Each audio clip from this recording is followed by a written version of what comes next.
ত্রয়োদশ জাতীয় সংসদ নির্বাচন এবং গণভোটে নিরঙ্কুশ বিজয়ের পর আজ শপথ নিচ্ছেন বিএনপির নির্বাচিত সদস্যরা এবং গঠন হচ্ছে নতুন মন্ত্রিসভা। সাভার সহ বিভিন্ন এলাকায় এ নিয়ে সাধারণ মানুষের মধ্যে দারুণ আগ্রহ কেমন হতে যাচ্ছে নতুন সংসদ এবং মন্ত্রিসভা। আমরা এই বিষয়ে একটু জানবো। আমাদের সাথে সাধারণ মানুষের প্রত্যাশার কথা তুলে ধরতে যুক্ত হচ্ছেন সহকর্মী সাদ্দাম হোসেন। সাদ্দাম, আমাদেরকে একটু জানাবেন যে নতুন সরকারের কাছে সাভারের সাধারণ মানুষের প্রত্যাশা কি?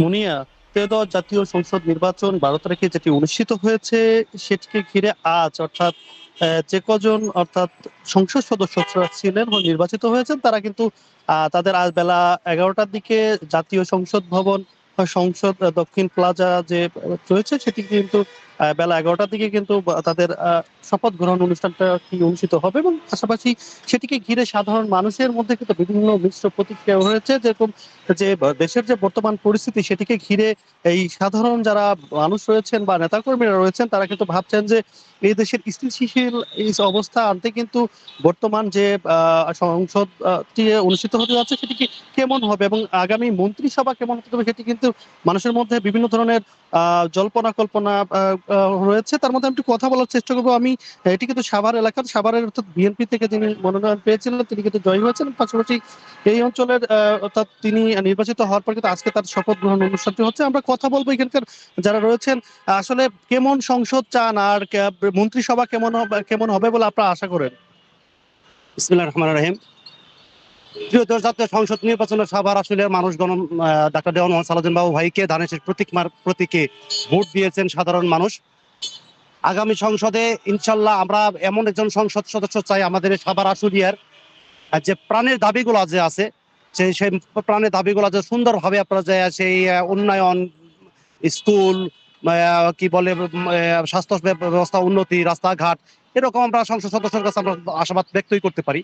তো আমাদের মানে বড় আশা পাওয়া থাকবে যে সারা সাভার আসলে মানুষের আশা পাওয়া এটাই যে ডাক্তার দেওয়ান বাবু মোহাম্মদ সালাউদ্দিন বাবু ভাই এই পর্যন্ত 5 বার নমিনেশন প্রাপ্ত ব্যক্তি, যার 3বারই আপনারা যা ফলপ্রসূ 1996 সাল, 2001 সাল এবং 2026 সাল নবনির্বাচিত হয়ে উনি সংসদে আমরা সাভার আসুলিয়া পক্ষ থেকে আমরা ওনাকে সংসদে পাঠিয়েছি।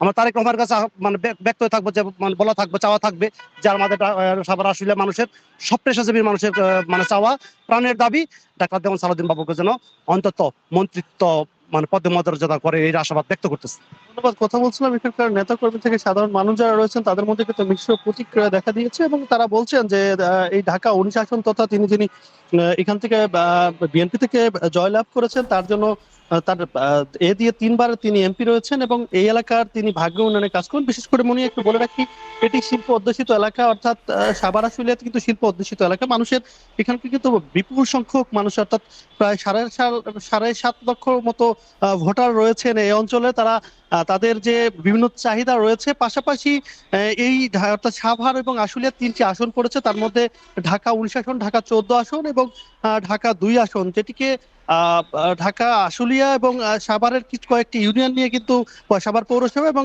2টি ইউনিয়ন নিয়ে কিন্তু ঢাকা 19 আসন তথা ঢাকা 14 আসন সিটি কর্পোরেশন মহানগর উত্তরে যে কিছু অঞ্চল এবং সেই সাথে কাউন্দিয়া এবং বনগাঁ ইউনিয়নটি মিলে কিন্তু ঢাকা 14 আসন। সেটি কিন্তু জামায়াতের প্রার্থী কিন্তু আরমান যিনি রয়েছেন তিনি কিন্তু জয়লাভ করেছেন এবং পাশাপাশি ঢাকা 2 আসন দক্ষিণ কেরানীগঞ্জ, পাশাপাশি সেই সাথে আমিনবাজার, ভাকুরতা এবং যে অর্থাৎ তেঁতুলঝরা ইউনিয়নটি রয়েছেন সেটিকে গড়ে ঢাকা 2 আসন কিন্তু গঠিত হয়েছে এবং এই 2 আসনে কিন্তু বিএনপি থেকে জয়লাভ করছেন আমানুল্লাহ আমান, তিনি কিন্তু রয়েছেন এবং বিপুল ভোটে অর্থাৎ এখানে যদি বলি যে 3টি আসন সাভারে যে 3টি আসন পড়েছে তার মধ্যে কিন্তু 2টি বিএনপিতে জয়লাভ করেছেন এবং একটি জামাতে আসন পেয়েছেন এবং পাশাপাশি এটিকে ঘিরে এখানকার সাধারণ যারা মানুষ রয়েছেন, নেতাকর্মীরা রয়েছেন, তারা বলছেন এই এলাকা অর্থাৎ যেহেতু সাভার একটি শিল্প অধ্যুষিত এলাকা, এখানকার বিপুল সংখ্যক মানুষ রয়েছে, তাদের বিষয়ে কথা বলতে সাধারণ মানুষের প্রত্যাশার কথা তুলে ধরছিলেন সাদ্দাম। আপনাকে ধন্যবাদ।